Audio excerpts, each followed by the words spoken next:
Hello everyone. This is Meenu Arora, PGT Physics from Government Senior Secondary School Boys Civil Lines, Gurugram. So students, आज हम class 11 physics NCERT chapter number 5 ही continue करेंगे, जो हम already start कर चुके हैं, जिसके दो पार्ट्स हम ऑलरेडी कर चुके हैं. And chapter 5 is laws of motion. Laws of motion में हमने न्यूटन्स लॉज के बारे में पढ़ा, principle of conservation of linear momentum, inertia and some other topics we have discussed. So today we will continue with the same chapter और आज हम उसका थर्ड पार्ट स्टार्ट करेंगे. So let's see what are we going to study today. Here, as you can see, we will be continuing with the third part of the same chapter. तो आज के जो हमारे इस चैप्टर के topics रहेंगे, what are they? First topic that we will be doing is friction. पहले हम फ्रिक्शन के बारे में पढ़ेंगे कि फ्रिक्शन है क्या, क्या रोल है इसका हमारी लाइफ में, कहाँ कहाँ ये कैसे कैसे हम यूज करते हैं. Then we will study the factors on which this friction depends. कौन-कौन से factors से increase या decrease हो सकती है.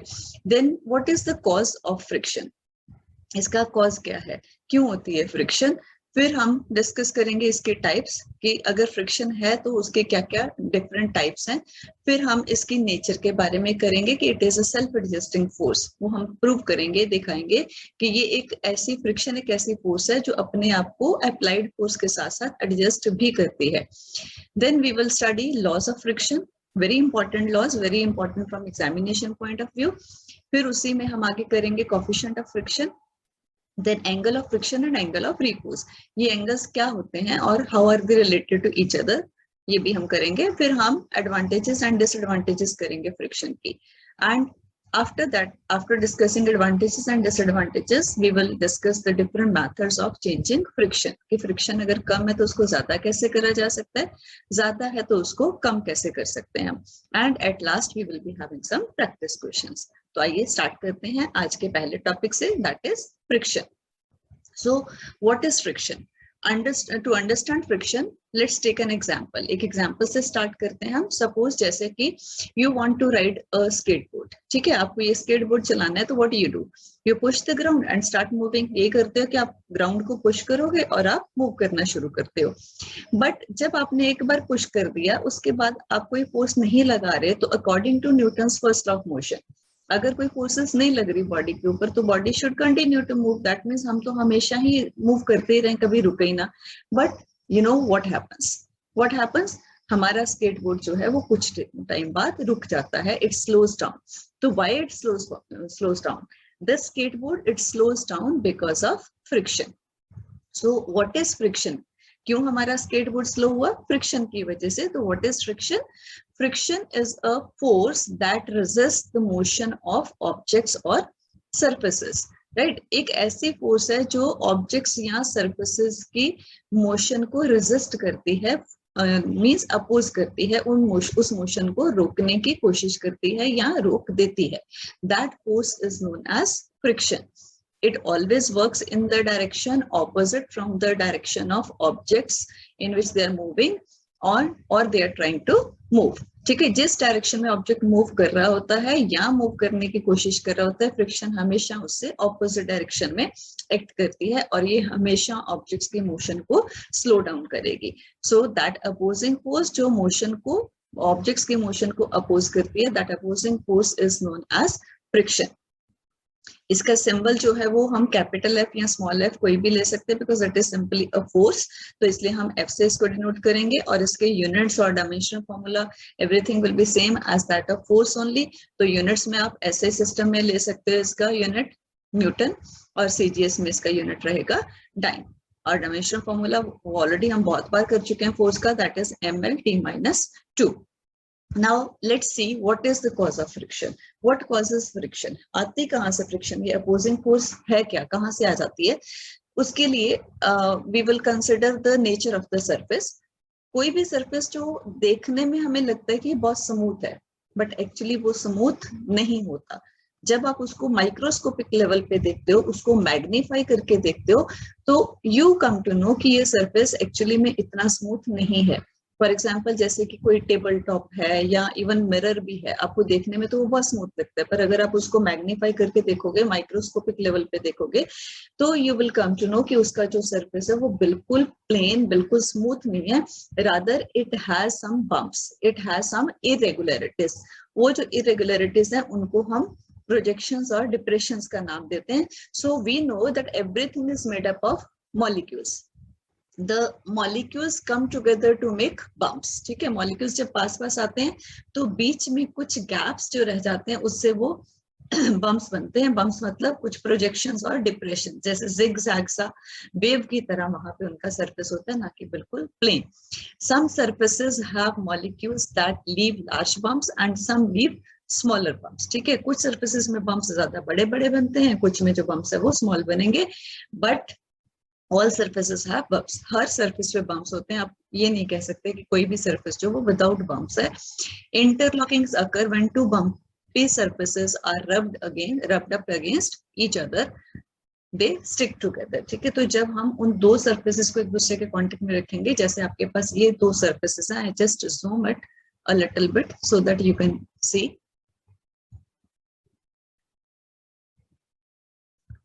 जैसे हम ये कहते हैं कि ये दो सरफेसेस हैं, दोनों सरफेसेस जो हमें देखने में बिल्कुल ऐसे प्लेन लगते हैं, वो प्लेन नहीं, एक्चुअली में वो ऐसे हैं, projection depression, projection depression, projection depression, ऐसा।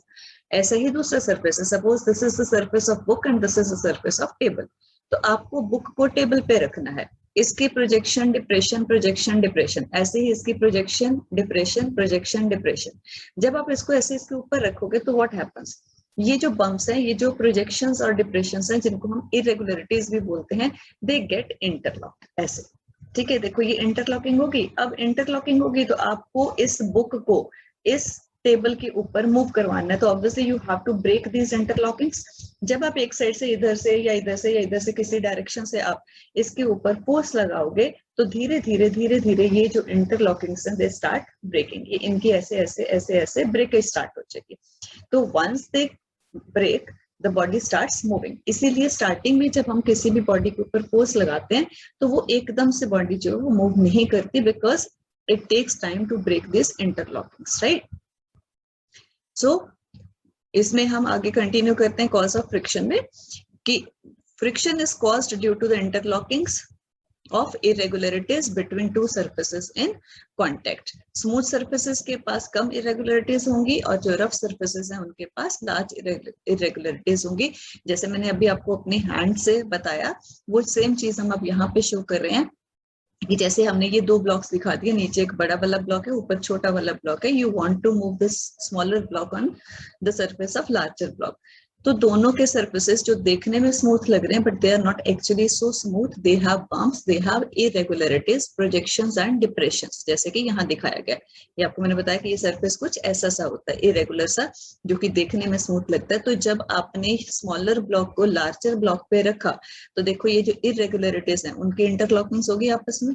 And when you try to move the smaller block on the surface of larger block, you will apply force to break these interlockings, ठीक है। तो इन interlockings को तोड़ने के लिए हमारी force use हो रही है, हमारी force को एक opposition मिल रही है, due to which this smaller block is not moved by applying even a smaller force। हमें कुछ force ऐसी लगानी पड़ती है कि ये move करे, but starting में अगर आप बिल्कुल थोड़ी सी force लगाओ और ये कहो कि ये move कर जाए, तो ऐसा नहीं होता। That is because of these irregularities or bumps. The greater the force on the object, और इसका क्या रीजन है, सेकेंड कॉज क्या है, the greater the force on the object, the greater the force of the interlockings and the greater force is needed to overcome the interlockings to move the object. What does that mean?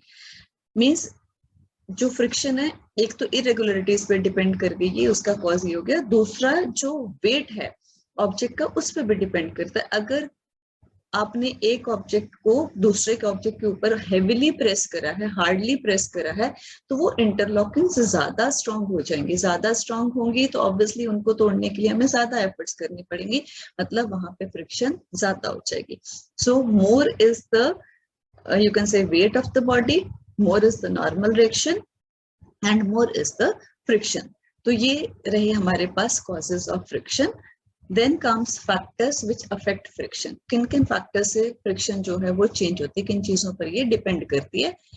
तो first factor is nature of the surfaces in contact. जो bodies आपने contact में रखी, जैसे मैंने अभी पीछे 2 blocks दिखाए थे, वो उनकी नेचर कैसी सी है, वो स्मूथ सर्फेसेस हैं उनके या रफ सर्फेसेस हैं, एक तो ये, और सेकेंडली उनका मटेरियल कैसा है। Like for example you can take the example of a car going on a rough road, that is cemented road, and a car going on road covered with pebbles, right?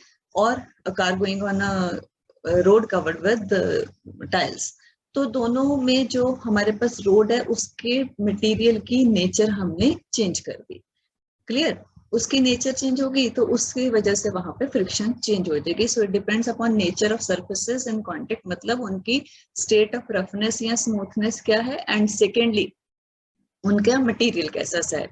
Second factor, how hard the surfaces press together, means वो surfaces एक दूसरे के contact में कितनी strong contact में है, that depends upon the weight of the object, और we can say normal force, जो कि हम ऑलरेडी कर चुके हैं पीछे न्यूटन थर्ड लॉ में भी, कि वेट अगर ऑब्जेक्ट का ज्यादा है ऊपर वाले ऑब्जेक्ट का, और वो नीचे वाले सरफेस को ऐसे प्रेस कर रहा है, तो ऑब्जेक्ट का वेट ज्यादा होने की वजह से उसको नॉर्मल रिएक्शन भी ज्यादा मिलेगा, तो वहां से हम कहेंगे कि इसका फ्रिक्शन ज्यादा है।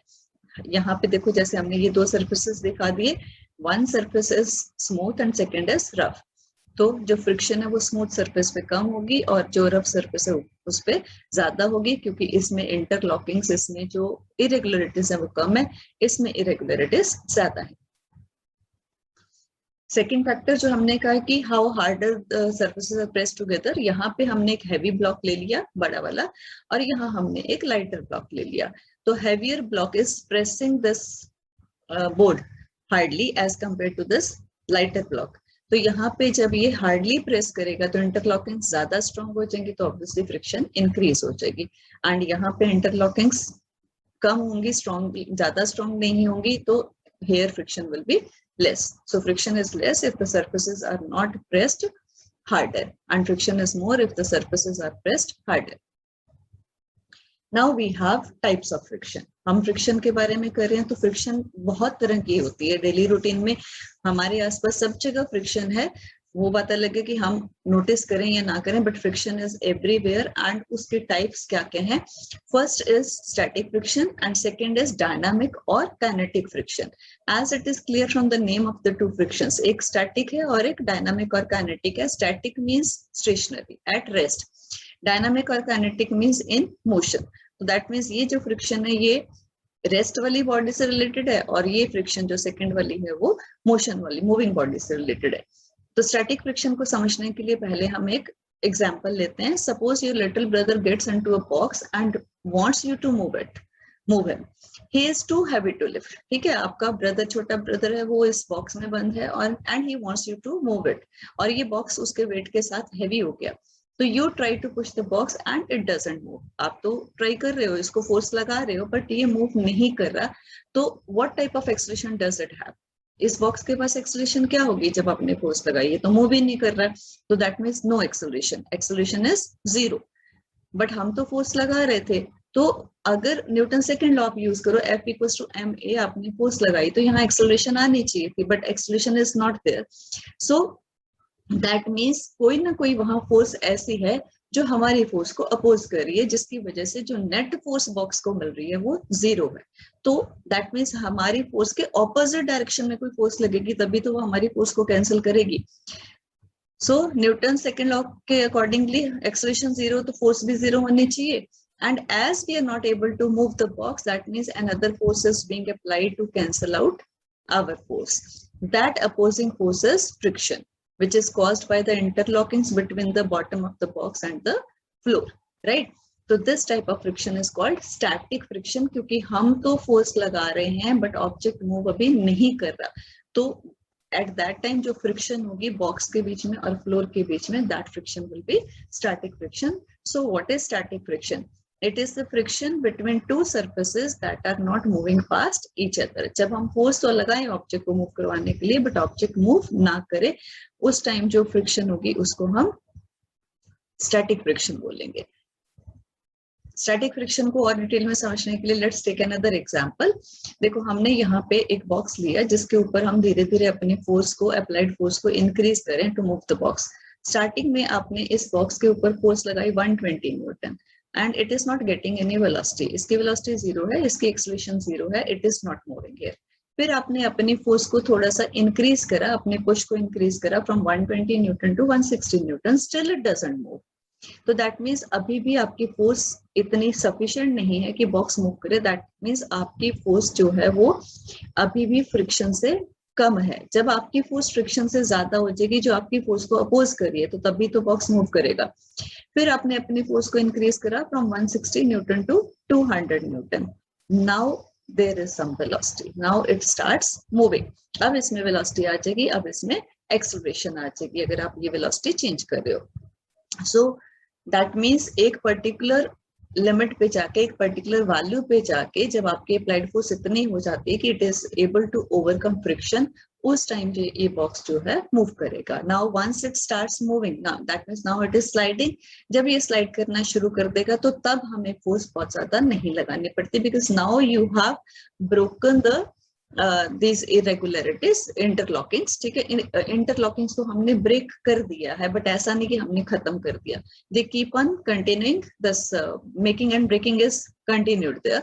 तो इसलिए वो अब जो फ्रिक्शन इंटरलॉकिंग्स होंगी वहां पे अभी भी, बट पहले जितनी स्ट्रॉन्ग नहीं होंगी, बनती रहेंगी, टूटती रहेंगी। सो अब जो हमें फोर्स लगानी पड़ेगी वो पहले से कम लगानी पड़ेगी।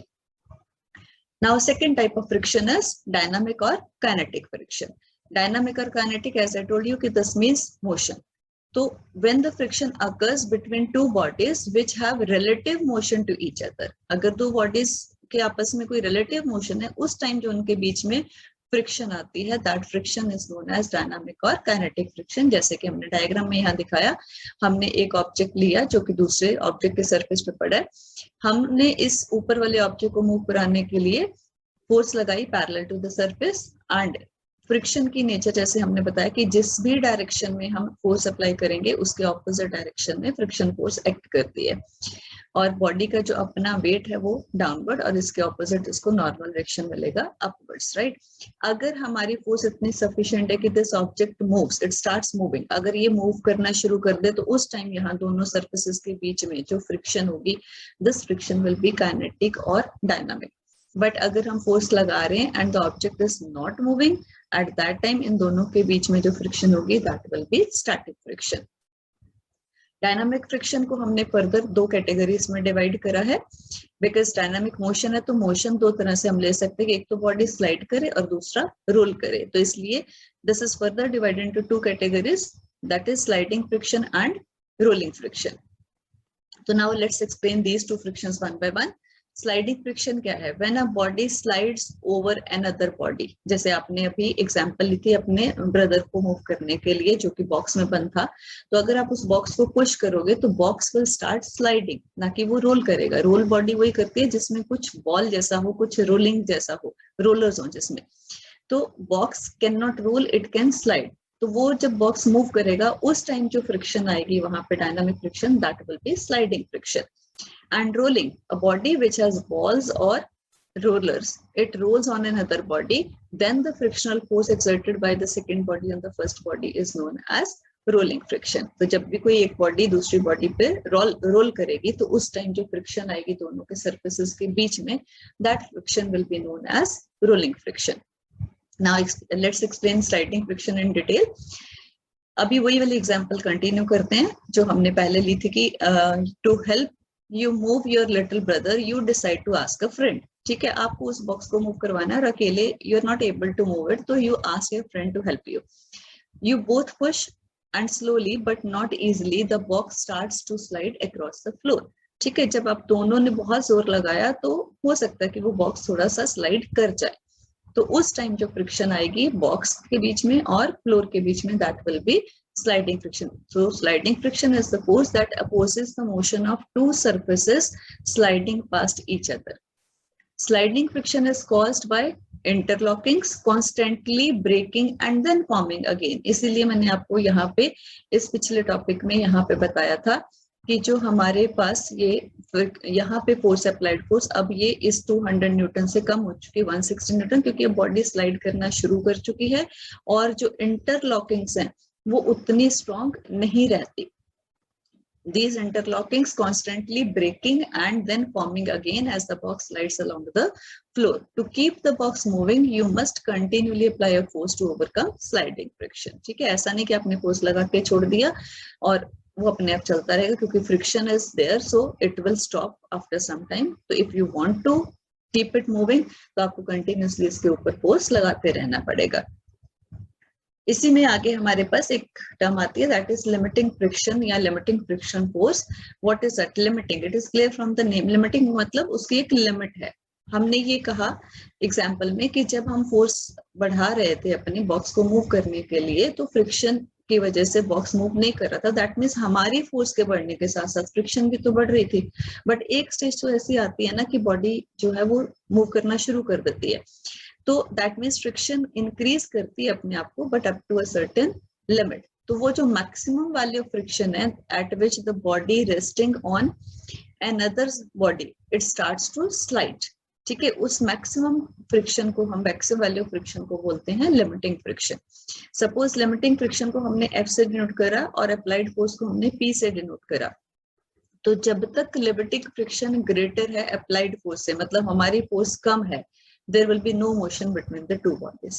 Suppose हमारी फोर्स जो वो फ्रिक्शन के इक्वल हो जाती है, तो तब भी वहां पे कोई मोशन नहीं आती. बट जब हमारी फोर्स अप्लाइड फोर्स जो है वो लिमिटिंग फ्रिक्शन से ग्रेटर होगी, only then motion will take place, only then the body will start moving.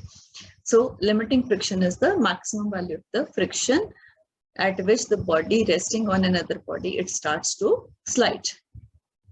अब इसको एक और एग्जांपल लेते हैं वैल्यूज के साथ. हमारे पास ये एक बॉक्स है, उसके ऊपर आप फोर्स अप्लाई कर रहे हो Fa और उसके opposite frictional force F act कर रही है.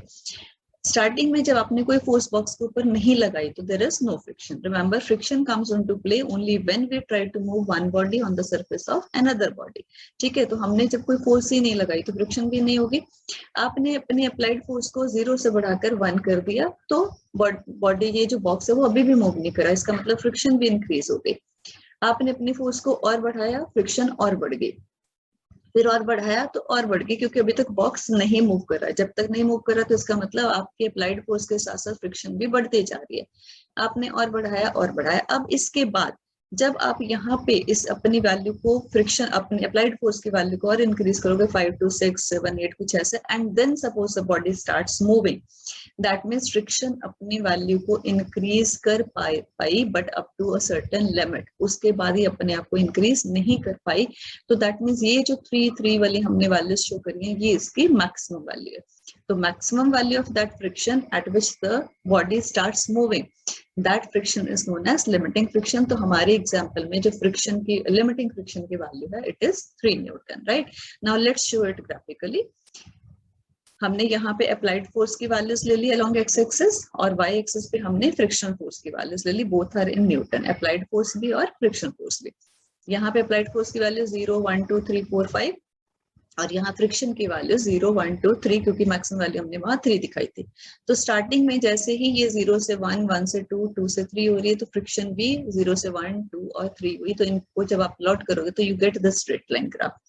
इस पोर्शन में जब हम फोर्स अप्लाई कर रहे हैं तो बॉडी मूव नहीं कर रही, तो that means body is at rest in this part. इस पार्ट में जो फ्रिक्शन आएगी उसको हम बोलेंगे static friction, because body is not moving here. After that जब हमने अपनी फोर्स बढ़ाई तो फ्रिक्शन की वैल्यू कांस्टेंट रही, तो यहाँ पे बॉडी मूव करना शुरू कर चुकी है. तो अब जो फ्रिक्शन आएगी उसको हम नाम देंगे काइनेटिक फ्रिक्शन का. Right, so from the experiment limiting friction is slightly greater than kinetic friction. This is very important. जब हमने एक्सपेरिमेंट करा तो हमारे पास ग्राफ में थोड़ा सा चेंज आया एक्सपेरिमेंटली. वो हमने ये वाला ग्राफ जो दिखाया ये थ्योरेटिकल ग्राफ है. तो अब एक्सपेरिमेंटली जो हमने ऑब्जर्व करा उसमें क्या ग्राफ आया कि applied force is again taken along x axis, friction is taken along y axis. तो स्टार्टिंग में जब हम अपनी फोर्स को बढ़ा रहे हैं तो देखो फ्रिक्शन भी साथ साथ बढ़ रही है. तो that means friction is adjusting itself with respect to applied force. तो that means friction is known as limiting friction. Friction जब एडजस्ट कर रही है तो that's why it is known as a self adjusting force. But remember ये adjust तो करती है अपने आप को अप्लाइड फोर्स के साथ साथ, but up to a certain limit, उसके बाद नहीं। अब यहाँ पे इस पॉइंट पे जाके फ्रिक्शन की वैल्यू मैक्सिमम होगी, इसके बाद ये अपने आप को इंक्रीज नहीं कर पा रही। तो दैट मीन्स इस पॉइंट के कॉरेस्पॉन्डिंगली ये जो फ्रिक्शन आएगी F, this will be known as limiting friction. उसके बाद आपने फिर अपनी फोर्स बढ़ाई तो बॉडी स्टार्ट्स मूविंग, बट ये जो फ्रिक्शन है वो पहले से थोड़ी सी कम हो जाती है। क्यों? क्योंकि जब आप ये इंटरलॉकिंग ऐसे ऐसे ऐसे ऐसे ब्रेक कर रहे थे, तो एक बार ये ब्रेक हो जाएंगे तो उसके बाद वो इतनी स्ट्रॉन्ग इंटरलॉकिंग्स नहीं बनेंगे। बनेंगी तो सही, पर पहले से कम बनेंगे। और आप लगातार अगर फोर्स लगाते जा रहे हो इसको मूव करने के लिए, तो अब जो फ्रिक्शन है वो कांस्टेंट हो जाएगी। So here you can see कि इस पोर्शन में जो स्टार्टिंग वाला ये इंक्लाइंड स्ट्रेट लाइन पोर्शन है हमारे पास, इसमें बॉडी इज नॉट मूविंग, तो यहाँ पे जो फ्रिक्शन आ रही है दैट इज स्टैटिक फ्रिक्शन। इस हाईएस्ट पीक वाले पॉइंट के कॉरेस्पॉन्डिंग जो फ्रिक्शन होगी वो लिमिटिंग फ्रिक्शन, और उसके बाद फ्रिक्शन थोड़ी सी कम होने के बाद फिर कांस्टेंट हो जाएगी, that is kinetic friction. So from here you conclude कि kinetic friction is less than the limiting friction, right. So इस ग्राफ से बहुत क्लियर है कि जो सबसे मैक्सिमम वैल्यू वाली फ्रिक्शन है इन तीनों में से स्टैटिक, यहाँ पे इस पॉइंट के कॉरेस्पॉन्डिंगली F जो है हमने यहाँ मेंशन करा limiting friction and kinetic friction, इन तीनों में से जो मैक्सिमम वैल्यू है that is of limiting friction. So अगर आपको एग्जाम में आता है कि which friction has got the maximum value, तो your answer will be limiting friction. Next type of the friction is rolling friction. अभी तक हमने स्टैटिक फ्रिक्शन एक्सप्लेन करा, फिर हमने डायनामिक को दो कैटेगरीज में डिवाइड करा था, स्लाइडिंग एंड रोलिंग। स्लाइडिंग हमने एक्सप्लेन कर लिया, now we have rolling friction. The friction between the rolling tyres and the ground, not only tyres, कोई भी जो बॉडी रोल करती है, तो रोलिंग बॉडी के बीच में और दूसरे सरफेस के बीच में जो फ्रिक्शन है उसको हम रोलिंग फ्रिक्शन का नाम देते हैं। And remember, rolling friction is much less friction than static और स्लाइडिंग फ्रिक्शन। और दिस इज द रीजन कि हमने व्हील की इन्वेंशन करी थी, क्योंकि जब बॉडी कोई रोल करती है तो जैसे हमने कॉज ऑफ फ्रिक्शन में बताया कि वहां पे जो इंटरलॉकिंग्स हैं वो दे कॉज फ्रिक्शन, इंटरलॉकिंग्स की वजह से। एंड सेकेंडली नॉर्मल रिएक्शन, तो जब बॉडी रोल करती है, रोल करते टाइम इसके जो वहां पे इंटरमॉलिक्यूलर फोर्सेस हैं वो बहुत वीक हो जाती हैं, इंटरलॉकिंग्स बहुत वीक होती हैं, तो it is very easy to overcome that. So that's why rolling friction is very less friction, और we can say it is the minimum friction. जो अभी तक आपने फ्रिक्शंस करी उनमें से सबसे कम वैल्यू रोलिंग फ्रिक्शन की और सबसे ज्यादा वैल्यू हम कर चुके हैं, that is of limiting friction. So now it is making very easy to move your brother who was inside the box. ठीक है, आपने अकेले पुश करा, वो मूव नहीं करा, अपने फ्रेंड की हेल्प ली तो it was very difficult, move तो करा बट आपको बहुत एफर्ट्स करनी पड़ी। बट अगर उसको आपको इजीली मूव करना है तो बेटर है कि यूज ट्रॉली है। ये देखो ट्रॉली, इसमें व्हील्स आ गए, व्हील्स आएंगे तो रोलिंग फ्रिक्शन की वैल्यू कम होती है, तो that's why you can move this trolley very easily. आपको जो अप्लाइड फोर्स देनी पड़ेगी वो बहुत कम देनी पड़ेगी। So that's why it is easier to use a trolley than pushing your little brother in the box. Now we have another type of friction, that is fluid friction. अभी तक आपने जितने वो frictions करी, static या dynamic करी हैं, they are generally dry frictions जिसमें fluid नहीं होता. But what is a fluid? Generally students fluid को liquid से relate कर देते हैं. Fluid is not liquid only. Fluid is anything that can flow, जो flow कर सके. Like liquids and gases, both can flow. So both liquids and gases are known as fluids. तो उनकी वजह से जो फ्रिक्शन आएगी फ्लूइड्स में, लिक्विड्स या गैसेस में, उसको हम बोलेंगे fluid friction. Fluid friction is the force of friction exerted by liquids and gases on objects moving through them. जैसे आप यहाँ देख सकते हो, हमने एरोप्लेन दिखाया है, बर्ड दिखाया है, they are flying through air, they are moving through air. तो एयर में अगर वो जा रहे हैं तो एयर की जो फ्रिक्शन इनको मिलेगी, that friction is known as fluid friction. ऐसे ही हमने यहाँ फिश का दिखाया कि fish is moving through water, तो यहाँ वाटर एक फ्लूइड हो गया, तो जो वाटर की फ्रिक्शन मिलेगी इसको फिश को, that is also fluid friction. तो फ्लूइड फ्रिक्शन किन किन फैक्टर्स पे डिपेंड करती है? Speed of the object, object कितनी फास्ट या स्लो जा रहा है उसके अकॉर्डिंगली इसको फ्रिक्शन मिलती है फ्लूइड में से। शेप ऑफ द ऑब्जेक्ट, आपने देखा होगा कि जो ऑब्जेक्ट्स हैं हमारे पास, जैसे एरोप्लेन है, बर्ड है, इनकी स्ट्रीमलाइन बॉडी होती है, ऐसे पॉइंटेड सी बॉडी होती है। यहाँ से देखो इनके ये पॉइंटेड शेप जो है, इसका मतलब इनकी स्ट्रीमलाइन शेप है। और ऐसे फिश का भी देखो, तो स्ट्रीमलाइन शेप होने की वजह से इनको जो फ्लूइड की फ्रिक्शन है वो कम मिलती है and they can move easily through fluids. Then obviously depends upon nature of the fluid. कोई फ्लूइड्स ऐसे हैं जहां से फ्रिक्शन हमें ज्यादा मिलेगी, कोई फ्लूइड्स ऐसे होंगे जहां से फ्रिक्शन कम मिलेगी. It depends upon the nature of the fluid. तो हमने ये बता दिया कि बर्ड्स हैं, फिश है, उन सबकी क्या स्ट्रीमलाइन बॉडी होती है, स्ट्रीमलाइन शेप होती है बॉडी की, जिसकी वजह से उनको फ्लूइड फ्रिक्शन कम मिलती है and they can move easily through fluids. So this is how you can identify different friction forces. अभी तक हमने जो फ्रिक्शंस करी हैं, here we are just pushing the box. तो it is not moving. As it is not moving, there is a static friction. Here the boy is sliding. ठीक है, slide ले रहा है बच्चा, तो इस टाइम यहाँ पे जो स्लाइड करते टाइम यहाँ फ्रिक्शन आएगी, that will B sliding friction. Here the body is rolling, तो जो फ्रिक्शन आएगी that will be rolling friction. This is how you can identify different friction forces in your daily routine. Now in short, जो भी अभी तक हमने types of friction में करा है, फ्रिक्शन की हमने टाइप्स करी स्टैटिक, डायनामिक, और डायनामिक में हमने उसको दो में डिवाइड कर दिया था, that was sliding and rolling. तो स्लाइडिंग हम यही ले लेंगे, ये रोलिंग आ गया. एंड लास्ट हमने करा था फ्लूइड फ्रिक्शन. स्टैटिक फ्रिक्शन के एग्जांपल, पुशिंग अ वॉल. आप वॉल को पुश करते हो तो wall does not move at all, तो वो जो उस टाइम फ्रिक्शन आएगी that will be known as static friction. Dynamic, body will move, जिसमें हम स्लाइडिंग ले सकते हैं, स्लिपिंग ऑन वेट फ्लोर. जब आप स्लिप करते हो वेट फ्लोर के ऊपर तो you are sliding, you are not rolling. तो वो जो आपकी वहां पे फ्रिक्शन आएगी वो डायनामिक, काइनेटिक या स्लाइडिंग. जब बॉडी रोल करेगी तो उसकी एग्जांपल आप राइडिंग अ बाइसाइकिल भी ले सकते हो. Bicycle is, you are riding a bicycle, that means there is rolling friction. Fluid friction हमने अभी करा, फिश के लिए करा था, एरोप्लेन के लिए, बर्ड्स के लिए. ऐसे swimming, you are swimming in water, तो वहां जो फ्रिक्शन आएगी आपकी बॉडी के ऊपर वाटर की, that will be fluid friction. And we have also discussed this thing कि limiting friction has got the maximum value and rolling friction has got the minimum value. Now let's go to the other topic, other important topic, and that is laws of limiting friction. They are very very important. उनको अच्छे से समझ के याद करना है. Examination point of view से काफी important है, जनरली एग्जाम में आ जाते हैं ये. Here we have shown again the same box, जिसके ऊपर फोर्स हम अप्लाई कर रहे हैं FA, और उसके ऑपोजिट इसको फ्रिक्शन मिल रही है स्मॉल f, और इसको जो नॉर्मल रिएक्शन मिलेगा यहाँ से वो N, कैपिटल N. तो फर्स्ट जो भी अभी तक हमने फ्रिक्शन के बारे में पढ़ा वही इसके लॉज बन जाते हैं, नथिंग वेरी न्यू. तो सबसे पहले जैसे हमने कॉज में भी बताया था कि जो इसका नॉर्मल रिएक्शन है, वेट है, that is also responsible for friction. तो magnitude of limiting frictional force is directly proportional to the normal reaction N exerted by the surface. जितना ज्यादा यहाँ पे वेट होगा उतनी ज्यादा यहाँ स्ट्रॉन्ग इंटरलॉकिंग्स हो जाएंगी और उतनी ज्यादा फ्रिक्शन हो जाएगी. So friction depends upon weight, और you can say normal reaction which we can measure easily. तो F is directly proportional to N. F हमारे पास फ्रिक्शन फोर्स होगी, N जो है वो नॉर्मल रिएक्शन हो जाएगा. एंड यू नो जब भी हम ये साइन ऑफ प्रोपोर्शनलिटी हटाते हैं, इक्वल्स टू का साइन लगाएंगे, तो we introduce some constant of proportionality. यहाँ पे हमने ये जो कांस्टेंट लगाया वो है म्यू.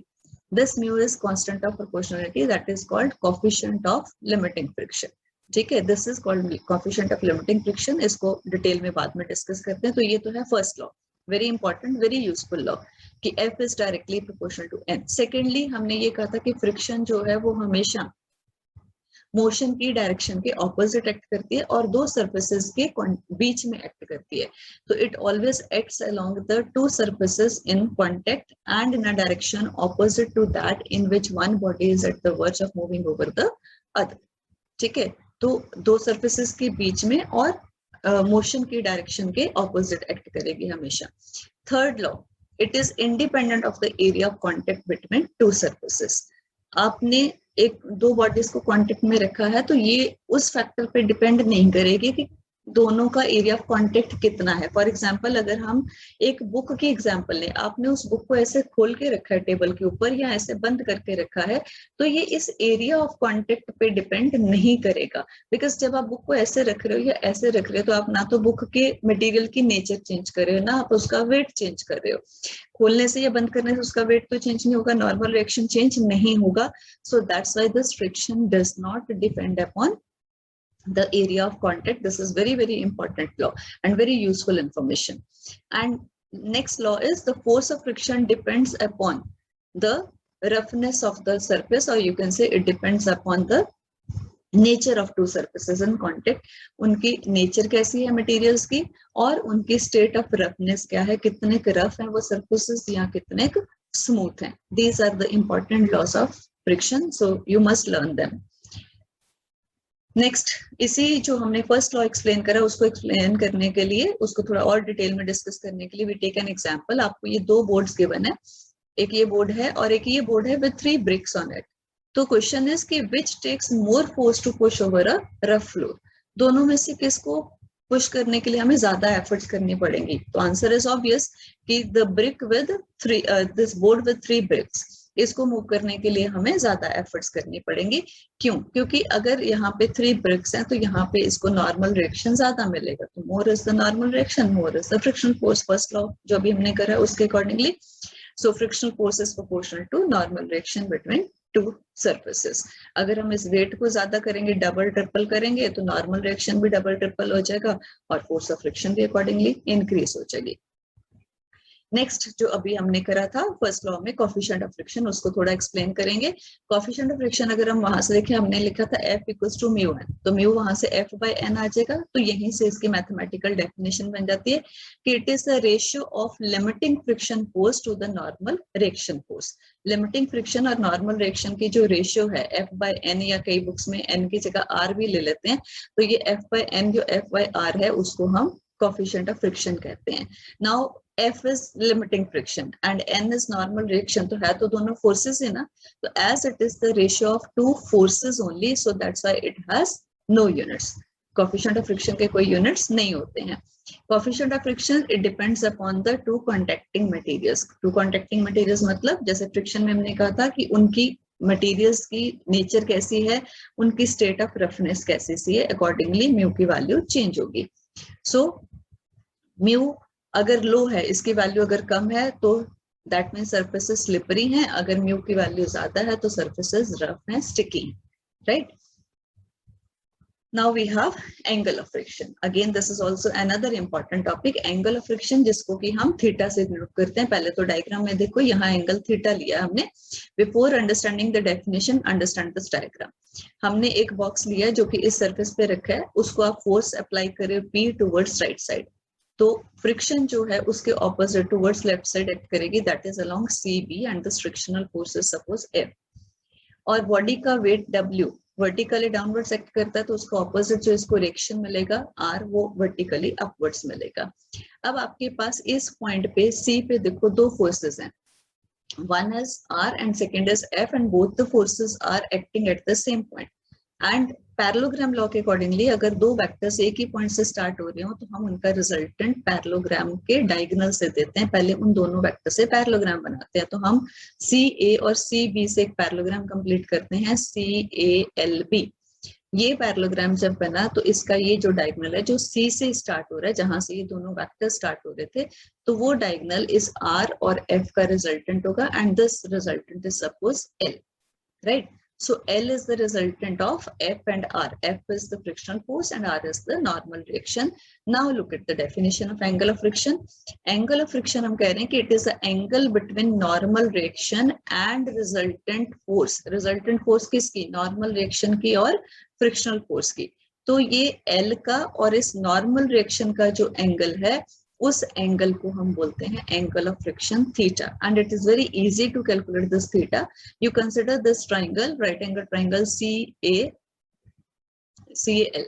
ये वाली ट्राइंगल अगर हम कंसिडर करते हैं तो इसमें जो tan थीटा है, that tan theta is perpendicular upon base. Perpendicular is LA and base is AC, and LA opposite side of the parallelogram, तो इसकी ऑपोजिट साइड BC, दोनों इक्वल होंगे तो LA की जगह वी कैन राइट BC. तो आपके पास यहाँ आ जाएगा BC अपॉन AC.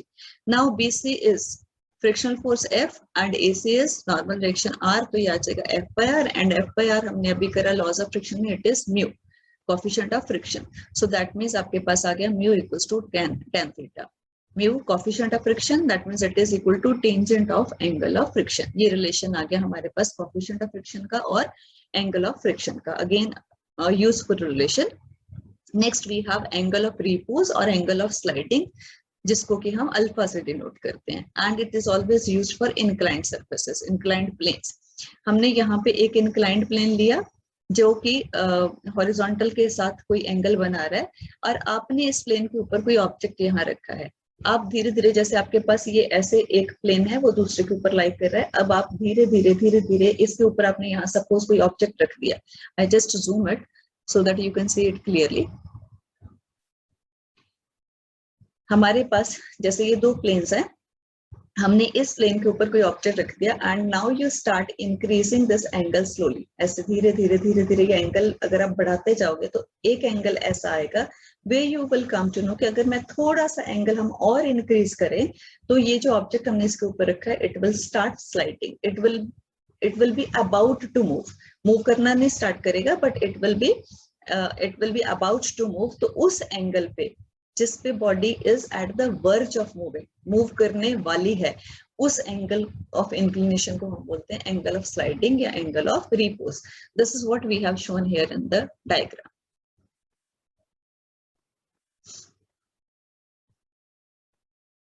देखो यहाँ पे हमने ये लिया है एंगल ऑफ इंक्लिनेशन अल्फा, यहाँ पे ये जो इसके ऊपर ऑब्जेक्ट आपने रखा है, नाउ यू नो कि अगर इस अल्फा को थोड़ा सा भी और इंक्रीज करेंगे तो बॉडी विल start moving. यहाँ पे it is at the verge of moving. So this is what we have mentioned, the minimum inclination of any plane to the horizontal such that body resting on the inclined plane, it tends to move down the plane. Then this minimum inclination of the plane is known as angle of repose. जिस angle पे ये body जो है it is about to move, that angle is known as angle of repose या angle of sliding.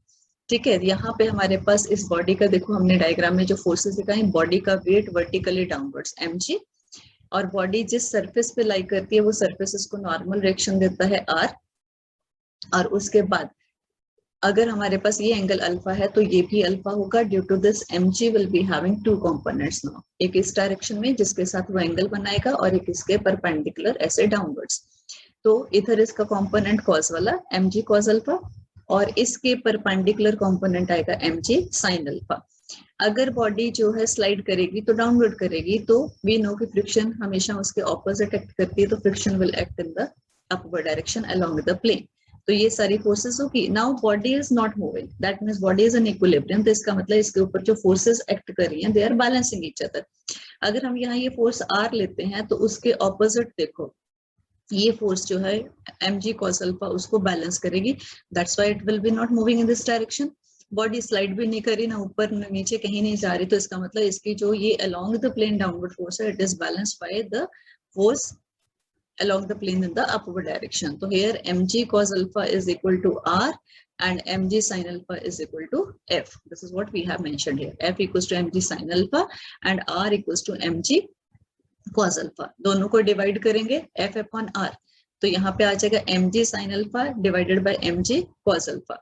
mg और mg cancel हो जाएंगे तो sin upon cos it is tan and f by r is mu. Coefficient of friction already हम prove कर चुके हैं, so mu equals to tan alpha. Right तो यहाँ से आपके पास रिलेशन आ गया कोफिशिएंट ऑफ फ्रिक्शन का और एंगल ऑफ रिपोज का, that coefficient of friction is equal to tangent of angle of repose और angle of sliding.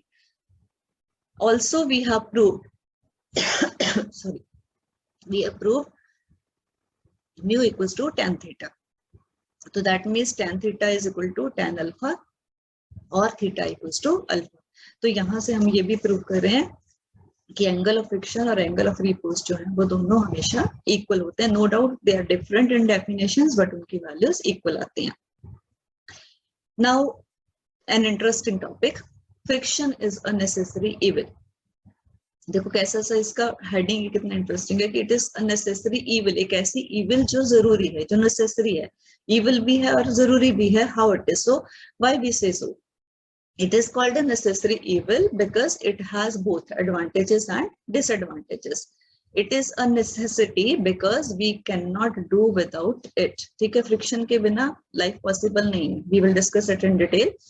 And at the same time, ये एक evil भी है. Why? Because it involves unnecessary waste of energy. We will show that also. तो इसका मतलब इस topic को एक्सप्लेन करने के लिए we are going to discuss both advantages and disadvantages of friction.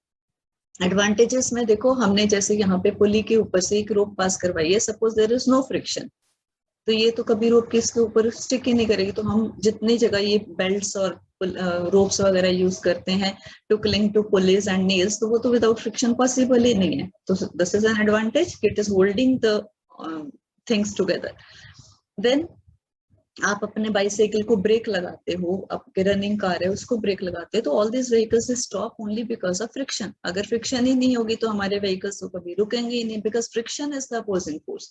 अगर कोई अपोजिंग फोर्स ही नहीं है तो मोशन कैसे रुक जाएगी.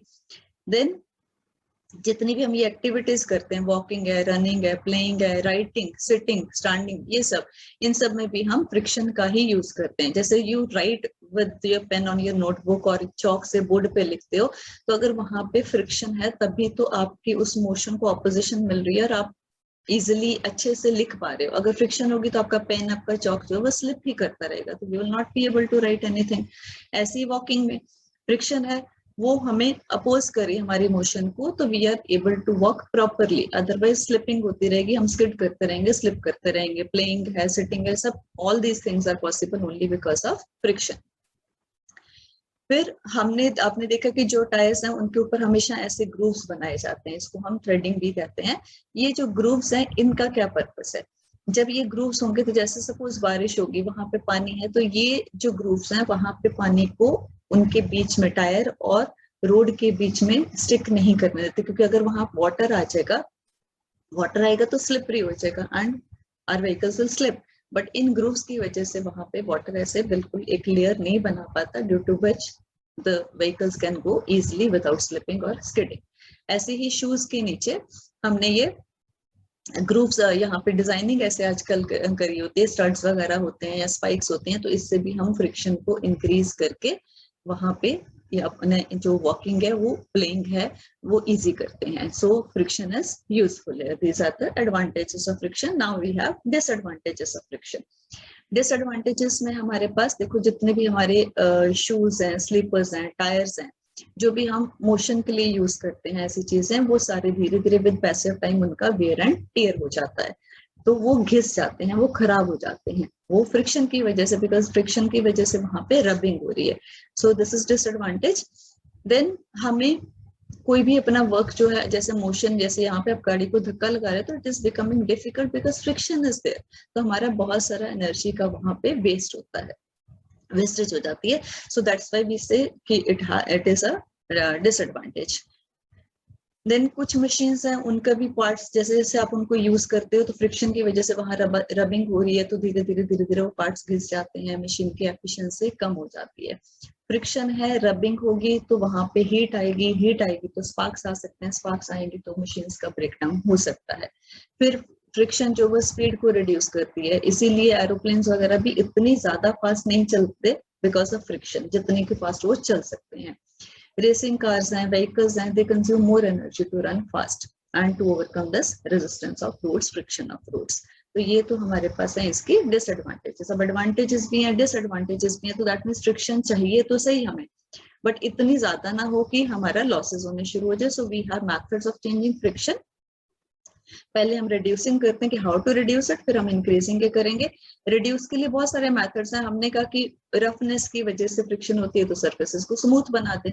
स्मूथ करने के लिए हम फ्लोर वैक्स लगा सकते हैं, फ्लोर को रब कर सकते हैं ताकि वो स्मूथ हो जाए, फ्रिक्शन कम हो जाए.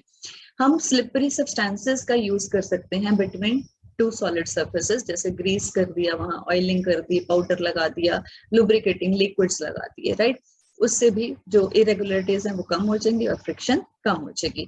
हम जब भी कैरम बोर्ड खेलते हैं तो हम उसके ऊपर टेल्कम स्प्रिंकल कर देते हैं. टेल्कम डालने से भी क्या होता है कि वहां जो इरेगुलरिटीज हैं वो फिल हो जाएंगी और फ्रिक्शन कम हो जाएगी. ऑयल और ग्रीस लगाते हैं मूविंग पार्ट्स ऑफ मशीन्स में, with the passage of time वहां पे रस्टिंग हो जाती है पार्ट्स के ऊपर और रफनेस आ जाती है, तो फ्रिक्शन बढ़ जाएगा. तो वहां पे जब आप ऑयलिंग कर देते हो, ग्रीसिंग कर देते हो, तो वो इरेगुलरिटीज वहां पर कम हो जाएंगी और फ्रिक्शन कम हो जाएगी. और हम कहीं पे भी अगर फ्रिक्शन को रोलिंग में कन्वर्ट कर सकें, तो रोलिंग फ्रिक्शन इज मिनिमम 1, तो व्हील्स का यूज करते हैं to get rolling friction which is minimum 1. Ball bearings का यूज करा जाता है सीलिंग फैंस में, बाईसाइकिल्स में, व्हीकल्स में, क्योंकि उनसे भी रोलिंग फ्रिक्शन आएगा. रोलिंग फ्रिक्शन की वैल्यू कम होती है, तो हम वहां पे फ्रिक्शन को रिड्यूस कर लेते हैं. Now we have another method of this reducing the friction, that is streamlining. Shape, streamline shape. तो जितने भी आपके पास ये एरोप्लेन्स हैं, जैसे बर्ड्स हैं, फिश हैं, इनकी जो शेप है वो स्ट्रीमलाइन होती है, वो पॉइंटेड होती है। इस शेप की वजह से इनको जो फ्लूइड की फ्रिक्शन मिलेगी वो कम मिलेगी। तो स्ट्रीमलाइन शेप करने से भी फ्रिक्शन को रिड्यूस करा जा सकता है। Now we have the methods to increase friction. Friction को इंक्रीज करना है तो हम इरेगुलरिटीज को इंक्रीज कर देंगे। New materials with more bumps and hollows are produced for making car brakes lining. ठीक है, यहाँ पे जैसे हम ज्यादा इसमें बम्प्स, और जहाँ पे आप ब्रेक अप्लाई करते हो वहां पे हम ज्यादा बम्प्स और हॉलोज कर देंगे तो इरेगुलरिटीज ज्यादा हो जाएंगी, फ्रिक्शन ज्यादा हो जाएगी, तो ब्रेक जो है वो इजिली लग पाएगी। राइट, तो हम ऐसे फ्रिक्शन को यहाँ इंक्रीज कर सकते हैं। फिर जैसे न्यू स्टाइल्स आते हैं आजकल शूज के, उनके सोल से नीचे देखो, एथलीट्स के जो शूज होते हैं उनके ऐसे नीचे डिजाइनिंग करी जाती है ताकि यहाँ पे फ्रिक्शन इस डिजाइनिंग की वजह से बढ़ जाए और वो easily without slipping, without skidding जो है वो रन कर सके। So these are the methods of increasing and decreasing friction. Now we have some practice questions. देखो फर्स्ट है कि it is the force that slows down or stops the motion. क्या है वो? एक्सेलरेशन है, मोशन है, फ्रिक्शन है। तो ऑब्वियसली फ्रिक्शन है जो मोशन को अपोज करती है। Can friction be reduced? Is it true और false? Yes, it can be reduced. अभी हमने मेथड्स ऑफ रिड्यूसिंग फ्रिक्शन करें। फिर आपके पास क्वेश्चन है कि what is the effect of spikes on the shoes of a runner? अभी हमने करा स्पाइक्स क्यों करे जाते हैं? टू इंक्रीज द स्पीड और to increase the friction. Answer is to increase the friction. Spikes होंगे, फ्रिक्शन बढ़ेगी, तो विदाउट स्लिपिंग, विदाउट स्किडिंग वो रन कर सकेंगे। How will you decrease friction? By applying lubricants, by polishing the surface, और both? दोनों methods हमने करा कि दोनों से इरेगुलरिटीज कम होंगी, तो हम दोनों मेथड्स ये यूज कर सकते हैं। नेक्स्ट क्वेश्चन कि हमने ये डायग्राम में देखो एक पुल लगाया 50 न्यूटन का at an angle 30 degree with the horizontal to move this wooden block, और कोफिशिएंट ऑफ फ्रिक्शन हमें गिवन है 0.20। तो कहता है कि वेट ऑफ वुडन ब्लॉक निकालो। हमें इस वुडन ब्लॉक का वेट निकालना है, तो कैसे करेंगे? देखो P जो अप्लाइड फोर्स है उसकी वैल्यू 50 न्यूटन है और 30 डिग्री का एंगल बना रही है, तो इसके दो कंपोनेंट्स हो जाएंगे, one along horizontal, second along vertical.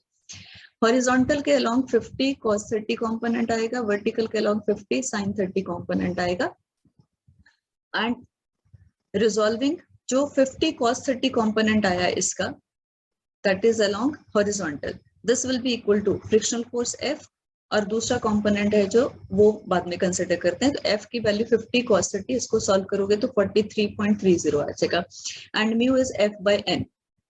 Mu की वैल्यू आपको दी हुई है, F की वैल्यू आपने निकाल ली, बाय n करोगे तो यहाँ से n नॉर्मल रिएक्शन निकल आएगा। फिर परपेंडिकुलर टू प्लेन अगर हम लेते हैं तो परपेंडिकुलर टू प्लेन हमारे पास देखो ऊपर की तरफ तो दो कंपोनेंट्स आ गए, एक n और एक 50 sin 30। तो n plus 50 sin 30 is equal to W। ये इक्वेशन यूज करेंगे तो n की वैल्यू आपने यहाँ निकाल ली, 50 sin 30 सॉल्व करोगे 25 आ जाएगा, तो यहाँ से बॉडी का वेट निकल आएगा, that is 241.5। So that's all for today's topics. आज हमने फ्रिक्शन के बारे में पढ़ा, फ्रिक्शन, उसका कॉज, उसके टाइप्स को डिटेल में करा, फिर फ्रिक्शन से रिलेटेड और टर्म्स करी, angle of friction, angle of repose, उनका relation. Then we have discussed the advantages, disadvantages, and methods of changing the friction. So go through all the topics in detail through book also. अच्छे से पढ़ो, अच्छे से समझो. So that's all. Thank you so much, children. God bless you all. Thank you.